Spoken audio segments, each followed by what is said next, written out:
Hey, thanks for joining me. This is Adam with Ultimate Real Estate Investing, and we're here to talk a little bit more about marketing. Obviously, marketing related to your real estate investment business. And if you don't know already, marketing is the lifeblood of your business. Right? We're going to make this drip because I've been watching a lot of Walking Dead. Marketing is the lifeblood of your business. Okay, if you don't have systematic, effective, organized marketing, your real estate business will absolutely suffer. And if you're a newer investor, you're going to have a really hard time getting your business off the ground. Okay, now that's the hard truth. So what does that mean for us?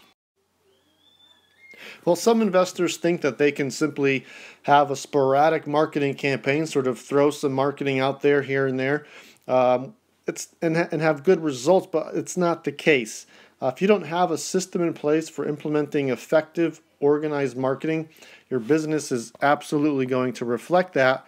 And how is it going to reflect that? Well, unfortunately, it's going to reflect it in poor profits, okay, which obviously that's not something we want, and I know that's not something that you want.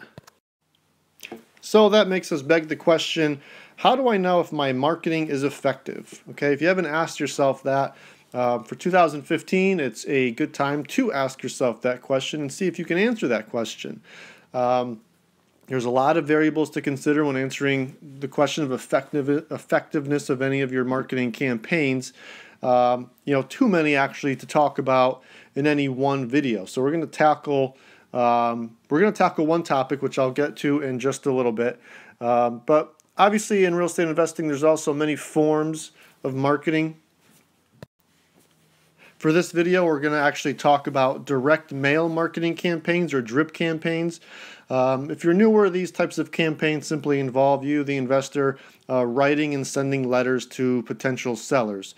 Okay, so in order for you to understand if that marketing campaign or those marketing campaigns are effective,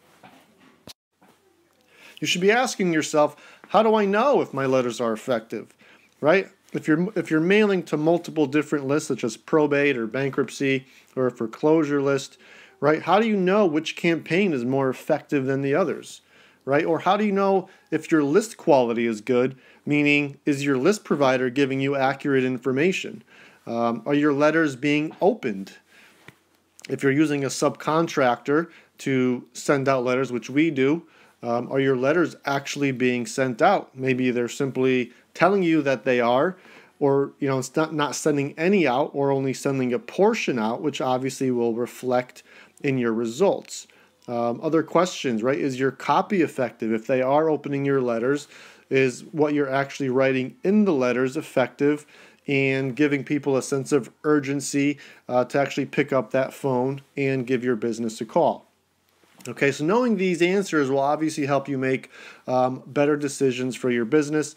It'll help you understand where to focus your time and money on any particular campaign. You'll know which campaigns are generating the most leads or the best deals for your business. You'll also know, should you stop a campaign? Is something really performing poorly? Or if it is performing poorly, how can you make it better, right? Can you stop and make adjustments? So one way to determine the effectiveness of your direct mail campaigns is something called the response rate. Okay, this is a simple math calculation, and it's okay if you're not the best in math. It's a very simple equation. Okay, anybody can do it. And basically, the response rate helps you measure the results of any given direct mail marketing campaign. Any campaign really in general, but like I said, for the video, we're actually talking about direct mail campaigns. So it's a very simple formula. And I'm going to show it to you right now. So this is the equation for the response rate. It's the number of responses that you get for any given mail campaign divided by the quantity mailed. Okay, that equals your response rate. So let's say that for your direct mail campaign, you sent out 100 letters and received 2 leads from those 100 letters. Okay, so your response rate would be your 2 leads, which is the number of responses, divided by the quantity mailed. In this case, it's 100 letters, which gives you a response rate of 2%. Okay, so very simple equation, and actually 2% for a direct mail marketing campaign is actually pretty average. And the nice thing with response rates is that you can be as specific or as vague as you'd like to be when calculating any rate for any given mail campaign. So what do I mean by that? You can calculate the response rate for segments of a campaign or a campaign in its entirety. Let's say that you sent out, you have a direct mail campaign, and you're going to be sending out 4 letters in 4 weeks. So 1 letter per week for 4 weeks or an entire month. So you can actually calculate the response rate for that campaign in its entirety, meaning for that entire month, the entire 4 weeks, you would simply add up all of the leads that you received, and you would divide them by the number of addresses that you sent them out to.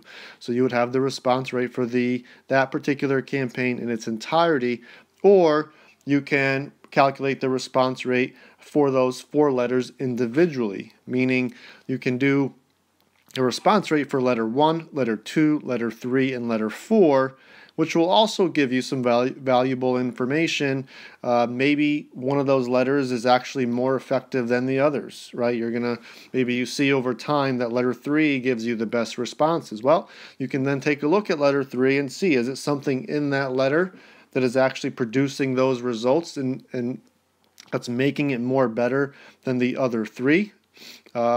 Or is it simply something in the process, right? Maybe just letter 3 after they've received the first 2 for some reason gives you a better response rate, which again gives you valuable information, and it'll at least help you make sure to get that 3rd letter out on time every single time.